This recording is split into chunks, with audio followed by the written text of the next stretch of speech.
Good day, everyone. You are welcome to this week's Business and Investment Tips program, a production of RCCG Christ Church Radio with Ayodeji Ebo, an investment professional. This week, we focus on the proposed policy reforms of President Bola Tinubu, Part 1. President Asiwaju Bola Tinubu was sworn in on the 29th of May 2023 in Abuja as the 16th President of Nigeria.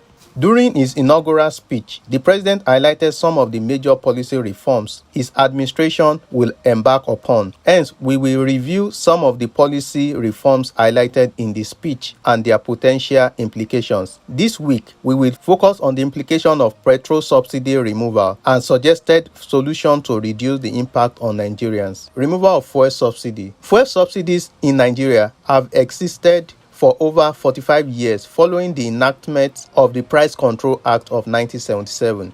However, diesel and kerosene have been deregulated since then.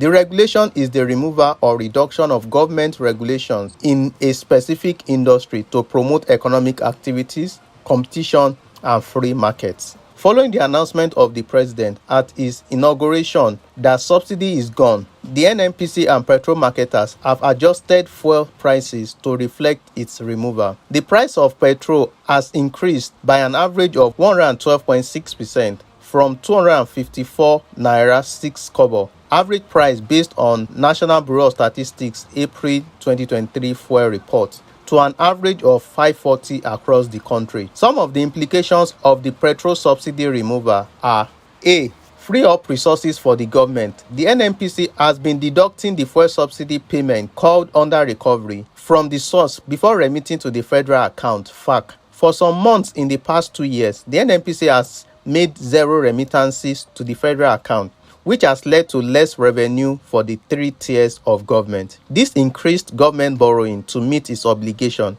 The federal government spent 4.4 trillion on fuel subsidy payment in 2022, higher than 3.5 trillion spent on education, health, and infrastructure, and budgeted 3.6 trillion for the first 6 months of 2023.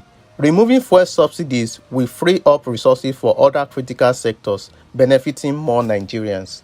B. Higher inflation rates. The sudden and complete removal of fuel subsidies will lead to higher prices of goods and services, given the impact of transportation costs. This will impact purchasing power and invariably affect the demand for goods and services. Given that most SMEs use petrol generators to power their businesses, the cost of doing business will also rise. With fixed income, the real income of Nigerians will be significantly eroded, leading to a lower standard of living. Nigeria's headline inflation rate is projected to approach 30% in June 2023.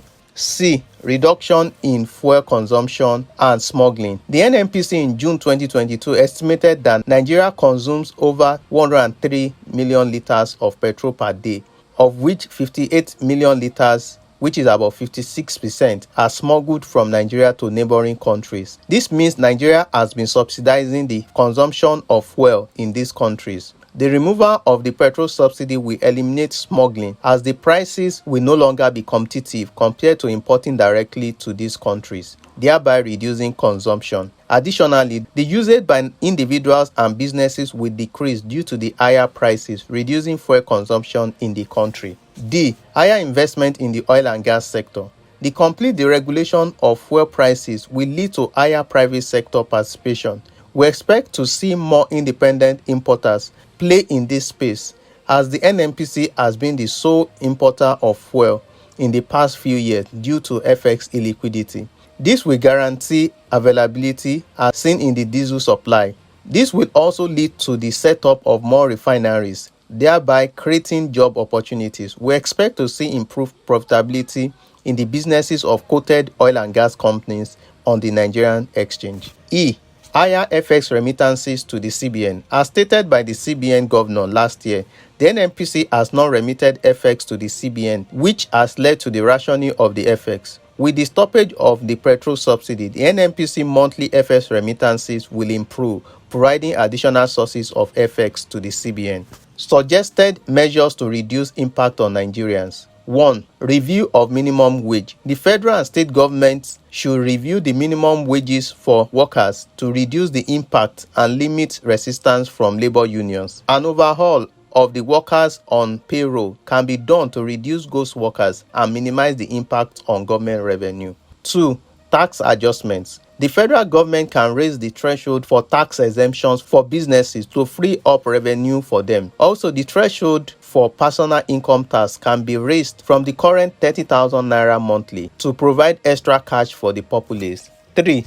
Boost power generation and alternative energy sources. The increase in power supply to homes and businesses will reduce the spending on fuel consumption. Also, the government should encourage and provide incentives for using alternative energy sources like solar and wind energy, as well as compressed natural gas (CNG) for cars and generators. These are cheaper sources of energy relative to petrol. 4.